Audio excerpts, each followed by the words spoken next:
Normal delivery ആണെങ്കിൽ 5ാമത്തെ ദിവസം തൊട്ടാണ് ആദ്യ ഘട്ടം തുടങ്ങുന്നത്, 5 തൊട്ട് 8 വരെ. അത് ഹോസ്പിറ്റലിൽ നിന്ന് വീട്ടിൽ വന്ന് ആ ദിവസം തൊട്ട് അല്ലെങ്കിൽ അതിൻ്റെ അടുത്ത ദിവസം തൊട്ട് സ്റ്റാർട്ട് ചെയ്യാൻ പറ്റും. 5 തൊട്ട് 8 വരെ എന്ന് പറയുമ്പോൾ അതിൽ നമ്മൾ എണ്ണ തേച്ചുള്ള സാധാ മസാജ്, ഒരുപാട് ഇതാക്കത്തില്ല, എണ്ണ തേച്ചുള്ള സാധാ മസാജ്, വേദുകുളിയും പ്രൊവൈഡ് ചെയ്യും. പിന്നെ ഉള്ളിൽ കഴിക്കാനായിട്ട് മരുന്നെന്ന് പറയുമ്പം ഈ ഇഞ്ചി നീരിൽ തേൻ ചേർത്തിട്ട് 3 നേരമായിട്ട് കഴിക്കാൻ കൊടുക്കാം.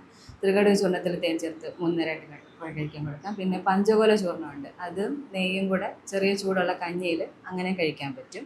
പിന്നെ ആഹാര രീതിയിൽ ഈ നോൺ വെജ് ഒക്കെ മാക്സിമം ആ സമയത്തേക്ക് അവോയ്ഡ് ചെയ്യുക, കാരണം കോൺസ്റ്റിപ്പേഷൻ കോമൺ ആണ് ഡെലിവറി കഴിയുമ്പോൾ. അപ്പം ഈ ഫൈബർ കൂടുതൽ അടങ്ങിയ വെജിറ്റബിൾസ്, ഫ്രൂട്ട്സ് അങ്ങനത്തെയൊക്കെ കൂടുതലായിട്ട് കഴിക്കണം.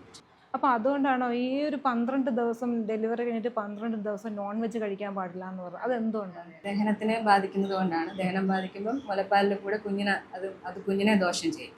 അതുകൊണ്ടാണ് ആ സമയത്ത് മാക്സിമം നോൺ വെജ് കഴിക്കാതിരിക്കുന്നത്. അപ്പം ഈ 2ാം ഘട്ടം തുടങ്ങുന്നത് എപ്പോഴാണ്?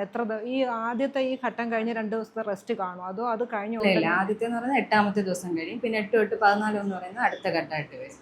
ആ സമയത്ത് ഇതിൻ്റെ കൂടെ, ഈ മസാജിൻ്റെ കൂടെ വേദുകളുടെ കുറച്ചും കൂടെ നീരൊക്കെ ഉണ്ടെങ്കിൽ കുറച്ചും കൂടെ ഹാർഡായിട്ട് തടവി ഇറക്കി കിഴി സ്റ്റാർട്ട് ചെയ്യാൻ പറ്റും 2ാമത്തെ ഘട്ടത്തിൽ.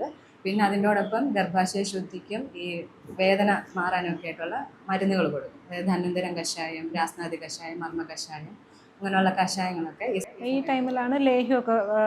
ഇത് കഴിഞ്ഞിട്ടാണ് ഇതിൻ്റെ കൂടെ അരിഷ്ടം കൊടുക്കാം, കാരണം ദഹനശക്തി വർദ്ധിപ്പിക്കും. ദഹനം കുറവായിരിക്കും, ദഹനശക്തി വർദ്ധിപ്പിക്കാനായിട്ട് അരിഷ്ടം, അത് ദശമൂല അരിഷ്ടം കൊടുക്കാം, ജീരകാരിഷ്ടം കൊടുക്കാം, അങ്ങനത്തെ അരിഷ്ടങ്ങളൊക്കെ ഈ സമയത്ത് കൊടുക്കും. പിന്നെ ഫുഡിൽ ഇതുപോലെ തന്നെ ഫൈബർ അടങ്ങിയ കൂടുതൽ കണ്ടന്റ് കൊടുക്കും. പിന്നെ ഈ സമയത്ത് വേണമെന്നുണ്ടെങ്കിൽ മട്ടൺ സൂപ്പൊക്കെ കഴിക്കാൻ പറ്റും 2ാമത്തെ ഘട്ടത്തിൽ.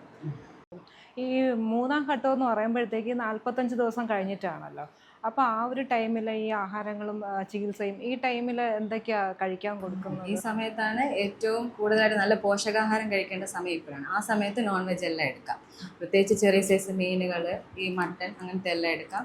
പിന്നെ മുലപ്പാൽ വർദ്ധിപ്പിക്കാനായിട്ടുള്ള പോഷകാഹാരം, നട്ട്സ്, ഗ്രൗണ്ട് നട്ട്, അങ്ങനത്തെ സാധനങ്ങളൊക്കെ എടുക്കാൻ പറ്റും. പിന്നെ ഈ 45 ദിവസം വരെയാണ്, അതായത് 18 തൊട്ട് 45 ദിവസം വരെയാണ് ഈ പൂർണ്ണമായിട്ട് റെസ്റ്റ് വേണ്ടത്. കാരണം ഗർഭസമയത്ത് അത്രയും വികസിച്ച ആ ഗർഭാശയം ചുരുങ്ങാനായിട്ട് നല്ല റെസ്റ്റ് ആവശ്യമാണ്. ഇല്ലെങ്കിൽ പിന്നീട് അത് ഇടിഞ്ഞ് താഴ്ന്നു പോകാനായിട്ടൊക്കെ സാധ്യത